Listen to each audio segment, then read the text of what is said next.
Welcome to a Leader's Journey podcast. I'm your host, Joel Gunn. Brent Fessler is back with me. Enjoyed the last episode. We talked about doing hard things for individuals primarily. Yep. But during the break, we were saying, hey, I wonder how this applies to companies or organizations in case of a nonprofit. But why do companies not do the hard things? And I know one of those is we're great at planning stuff, right? A lot of companies or organizations will have their strategic plan 3 to 5 year or their annual plan. But all the research says it fails in the execution. And I'm just wondering if there's a correlation there. Yeah, I'm excited about this one because I think this one's going to be really valuable for me and everybody listening to unpack this at the organizational level. And so I think big picture, because companies are made up of people, in one sense, all the reasons why individuals avoid doing hard things, the companies are going to avoid doing hard things too, because we have people showing up every day. There's lots of people on our team that are going to do work, but perhaps not the hard work. I'm going to spend some time in my inbox because it's easy, and maybe end up spending more time on an email instead of moving forward a project that needs to be moved forward that is maybe hard or difficult, or convening a meeting or following through on things, So I think in one sense that just all of the different reasons, the same reasons that a person wants to avoid, tends to avoid without thinking about it. Mm-hmm. We go for the lowest energy. We go for comfort. We tend towards that. Mm-hmm. We want to eat food. We want to be satisfied, and that ends up being a very driving kind of a thing, the lowest energy state. So I think all organizations have something to deliver. Yes. Right. So if you're a nonprofit, you might deliver. If you're a food bank, you deliver food. If you're a church, you deliver the gospel. If you're, Habitat for Humanity, you deliver a finished house or an opportunity to build a house. So if you're a manufacturer, if you're shipping goods, if you're a restaurant, you're shipping goods and service, right? Right. So if we go with that broad context of every organization delivers something, then it's kind of easy to get caught up in the 4 disciplines of execution. They talk about the daily whirlwind. Yes. Or the noise. Living in the inbox, or those easy things to do, and we don't tackle the hard things. As you've gotten into organizations and coached them, consulted them, how do you start to get them to move toward recognizing the hard things and then doing the hard things? Yeah. In our last episode, we talked about some time management principles. So it's amazing how little we end up talking about those in our broad team. Maybe the executives get them, but the rest of the team doesn't. So I think talking about how do we spend our day? How do we invest this time? We're all going to be here for 8 hours today, or 10, whatever it ends up being. And I know we give you tasks, and some jobs just naturally tend towards it. You're supposed to stand here. You're supposed to keep making widgets. And so maybe less about those types of jobs and more about the so much of the knowledge workers and the positions that have a lot more flexibility in what happens from moment to moment. And they're scheduling their own meetings. They're scheduling their own time, especially if you're in a team that has a lot of remote work, right? Oh my goodness, now we have even less influence or less motivation to be doing hard things because there's not as many people looking over my shoulder or just seeing the expression on my face. So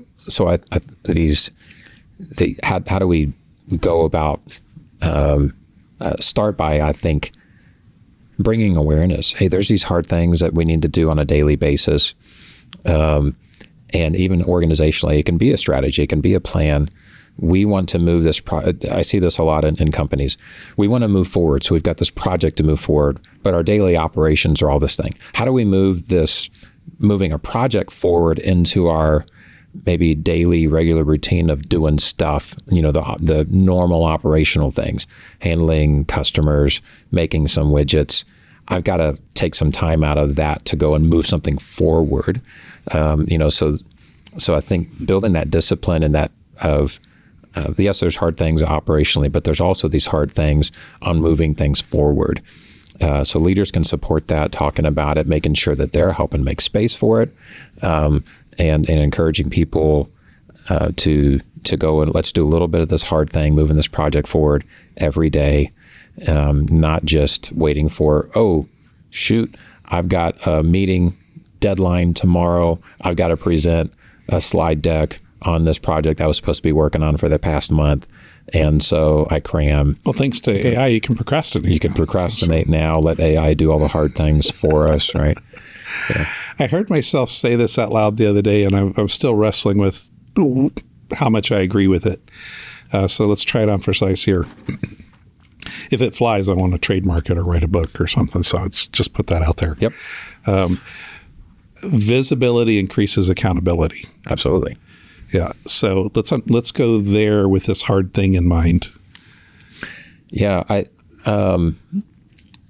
think for a lot of people, it's a common approach to do something difficult. One of the techniques is pre-commitment or accountability, announcing it to somebody, inviting somebody into the team, having a workout buddy. You're much more likely to follow through with your workout goals, your fitness goals, if you have accountability with somebody doing it with you, or at least accountability with somebody that you've asked to hold you accountable to doing it. If you don't have that, you're completely relying on your own motivation when nobody's watching. You've kind of put yourself at a disadvantage by removing some natural motivations of being out in the open, being visible, having to wear pants. Do you think the time management, the planners of the 80s and 90s, or the to-do list of today, is that enough visibility? Where I'm saying, hey, I'm going to do these things tomorrow. Or I'm starting to jot down, I got to do these things in the next week. Or you and I both participated in C12 in some level over the years. At the end of the monthly meeting, you announce these are the things I'm committing to this group to do by next week. And some of those, and many of those, are often hard things. Yeah. So does it have to include somebody else, or could it be the discipline of the old Covey planners where you're writing in, here's what I'm committing to do tomorrow? No, I don't think it has to be someone else. But that can be a choice that we make of deadlines, embarrassment, bad things happening, having a penalty. Those are all good things to force us to do things that we don't want to do. And so I think some people feel like, oh, I'm admitting that I'm not enough. I'm a less than average person if I have to use those tricks. But I would tend to say it's the smart people who recognize I'm going to choose these additional motivators and structures to help me do this hard and difficult thing. And so I think we can encourage those kinds of things in our organizations. I think as leaders, we have to recognize that, our employees may not ask for those things. Very few people are going to ask for more visibility, even though most people are going to tend to behave better and with more visibility.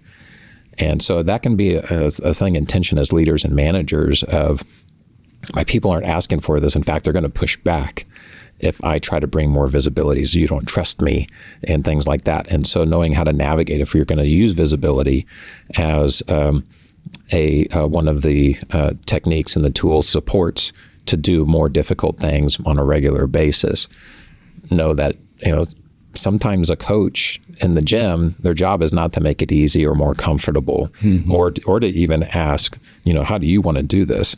Their job is to help bring perspective around an individual, but they've been hired as a coach in order to push them somewhere. So that can be a healthy thing, is like, I'm not here to make you comfortable. I'm actually here to to help all of us grow and accomplish some hard and difficult things. That's okay to say we're here to do hard and difficult things. That's part of our business. If it was all easy, everybody's going to be doing easy things.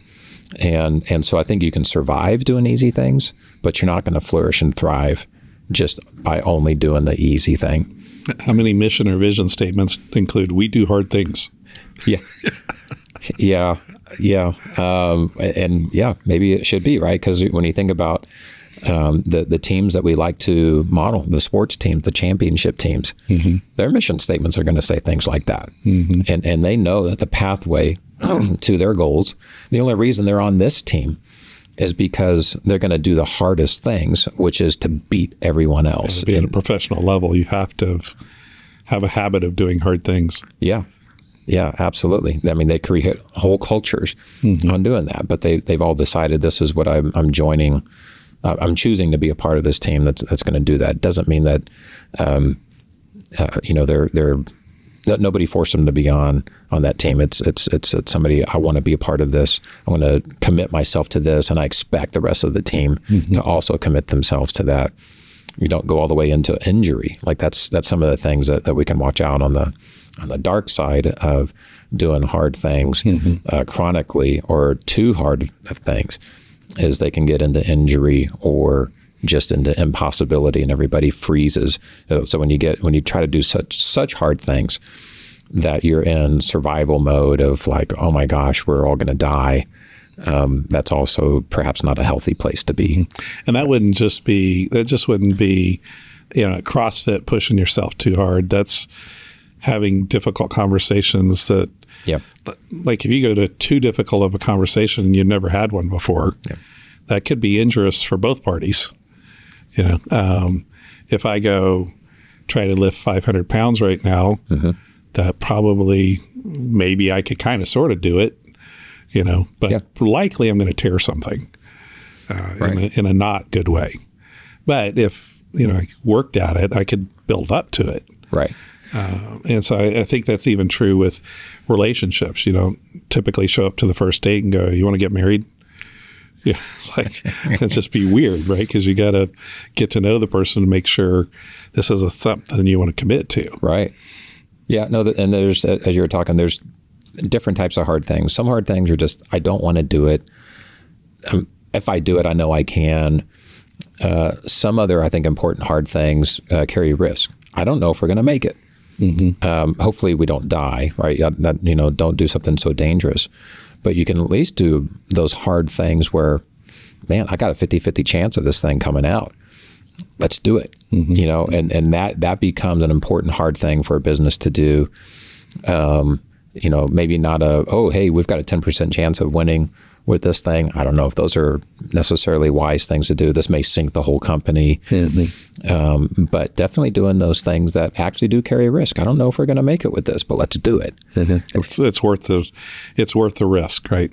One of my teams I've been encouraging lately is fail forward fast. Yeah. Right. We've got a window of opportunity here where we can get some stuff done. We might not do it perfect, but if we concentrate the failure into this smaller window, it's going to be uncomfortable more so than if we just don't do it. That's comfortable. Right. So, and we talked in the last episode on the personal level about sometimes the hard thing is resting, or that rest cycle after doing something or failing at something, especially. And it just, the connection for me with what you just talked about and failing, often the hard thing is not the failing itself, but it's the learning afterwards. And so when we finish a project, how often do we feel the pressure of we're already behind, the next project has to start, we're going to skip that closeout meeting, that lessons learned meeting, that time to actually stop. We've got other things pressing on us, but we have to stop, because the hard thing is if we don't do this hard thing now and actually learn of what we failed forward fast, but we didn't then pause and okay, let's learn from that. Catch our breath. Yeah. Let's catch our breath. why did we fail? Let's go ahead and learn from that. Because if we don't, then we're probably going to fail again fast, and maybe we'll do the same thing over again.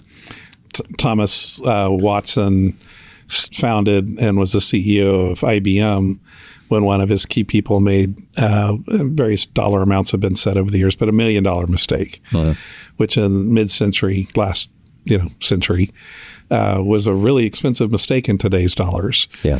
And so the story goes that news reporter goes to him and says, "So, Mr. Watson, you going to fire so-and-so?" And he goes, "Fire him? I just spent $1 million on his education." That's right. Yeah.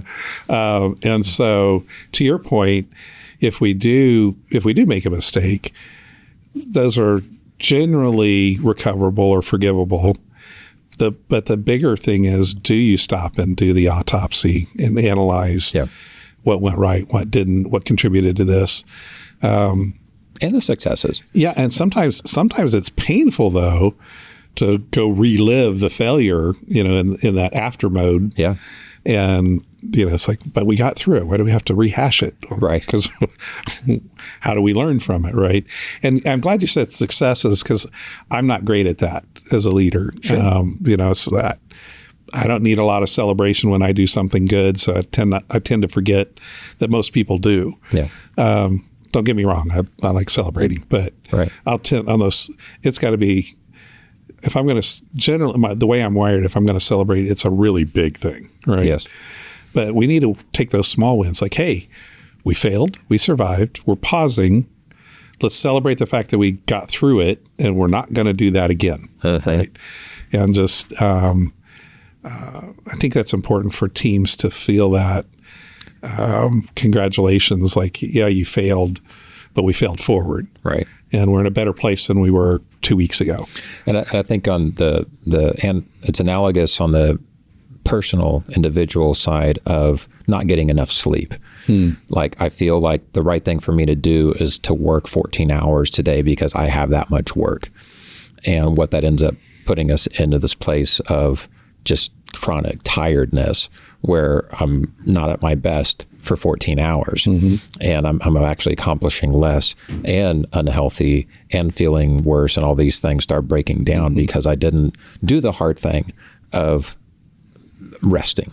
And I put doing good closeout meetings, and doesn't mean that I'm great at it either, right?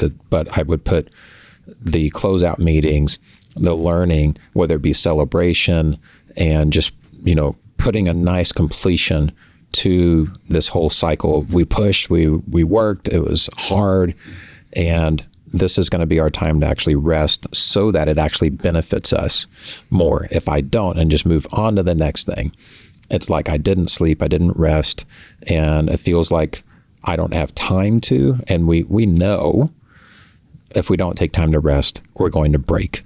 And I think sometimes our businesses, our organizations, our teams are in this unhealthy place because we haven't done the hard thing of rest, which can look like, let's close this thing out, let's learn, let's pause, let's get at altitude, let's do, we can't just always be exhaling, we have to also inhale. We can't always be running. We have to pause and regenerate and fuel and things like that.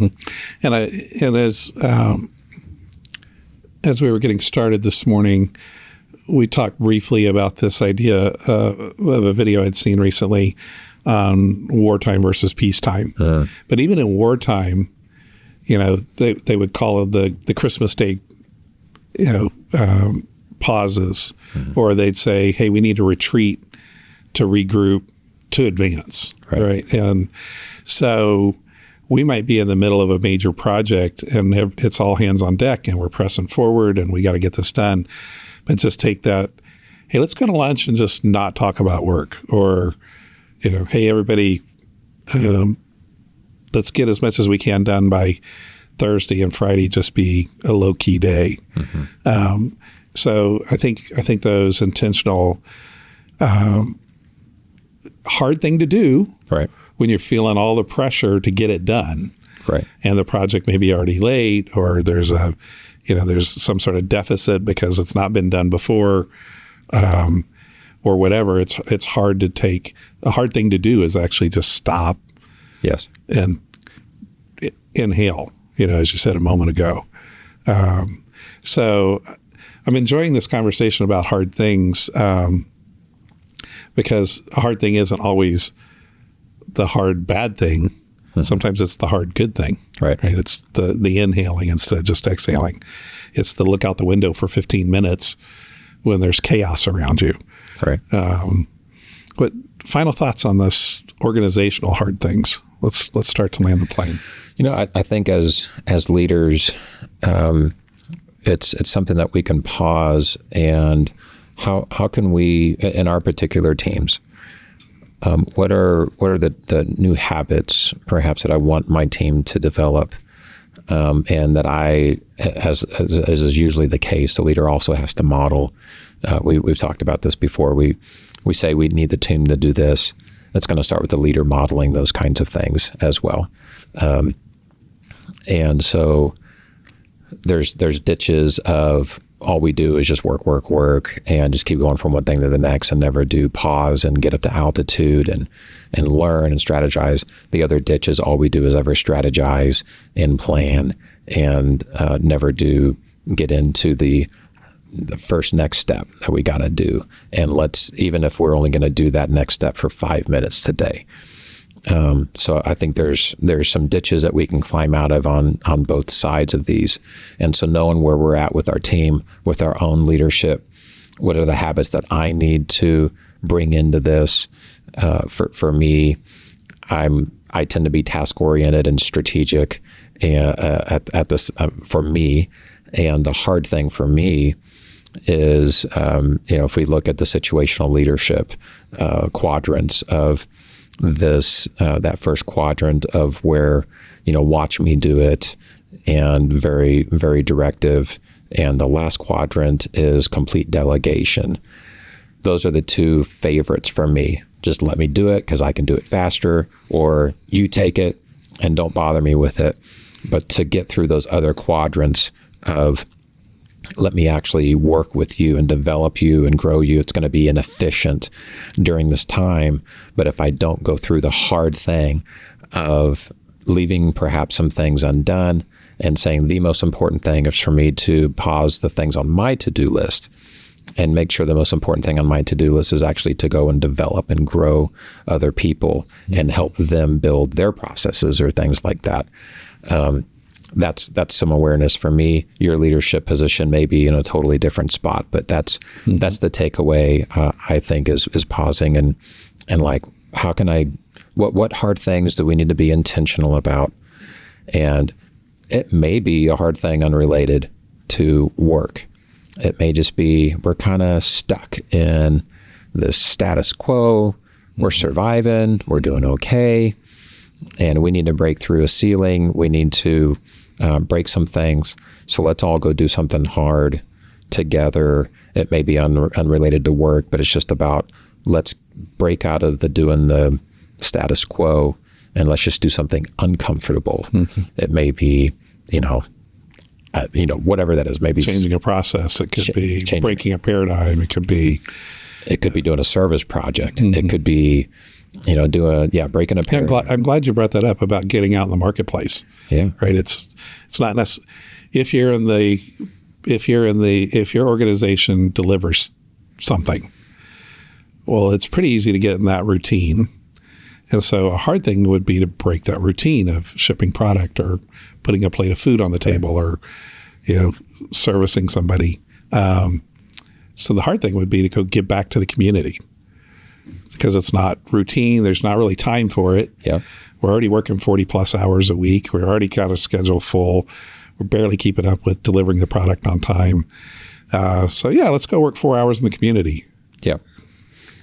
Yeah, absolutely. Doing musical chairs and tasks, it doesn't have to be cross-training work-related. Cross-training is another hard thing. My favorite hard thing is working on our culture, right? Hey, we're all going to stop and do the uncomfortable thing and talk about our core values for an hour. And I know, but boss, we got stuff to do. We got stuff to do. Well, yeah, the stuff will be there. Yeah, always. I've enjoyed this chat. Yeah. Any final thoughts or recommendations, resources? We talked about Atomic Habits in the last one, 4DX. I think those are great resources to go and look into. I also like 10X is easier than 2X. Okay. And so I think maybe that's a final thought of doing the hard thing doesn't mean I'm going to go and be working harder in general. I think maybe this should be an encouragement and a takeaway. When I choose to go and do the hard thing personally and with the team, things actually get easier. And so the idea of 10X is easier than 2X is if I'm going to try to grow 2X, I just have to try to work twice as hard. Going to 10X means what are the most important things that I'm doing that I'm only spending 20% of my time doing as a business, as a market, as an individual, and how can I expand the time that I'm spending already, and instead of like this 80% chunk of time that I'm spending only getting 20% results, how can I shift that a little bit? That's a hard thing because we're in this homeostasis. And so maybe that should be a really good takeaway, is that if we do invest in doing the hard things, and perhaps that hard thing is expanding that high impact 20% of what we're spending our time and doing whatever it takes to expand that out, we actually end up working less hard. It's easier in the long run and more fulfilling. Back to the old work smarter, not harder. Work smarter, not harder. Yeah. Brent, it's been a pleasure as always. Thanks, Joel. Thanks for your time. All right. Thanks for joining us for this episode of A Leader's Journey podcast. If you enjoyed it, give us a thumbs up and remember to subscribe to our channel.